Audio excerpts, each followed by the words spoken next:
नमस्कार Khageshwar recipe and educational channel को समस्त शिक्षक बंधु मान को अनेक अनेक स्वागत।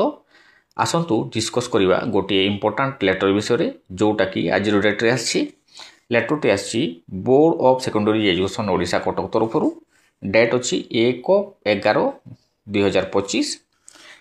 It is informed for all concerned that BSc Odisha offer a chance to all the candidates for corrections of their personal data who have already appeared the special Odisha Teacher Ability Test examination 2025 held on 27/9/2025 to submit their applications with supporting documents at the head office of BSc Odisha Cuttack from 1/11/2025 to 7/11/2025 for issue of correction certificate।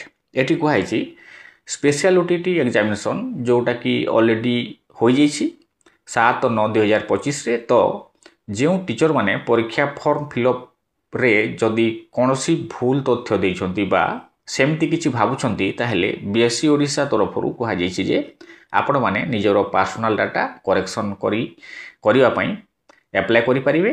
BSc head office Cuttack रे date अच्छी 1/11/2025 रु 7/11/2025 मध्य कहीं आपणकर personal data अनुसार आपणकर certificate print हो आसो। तो आज वीडियो एटिक थिला।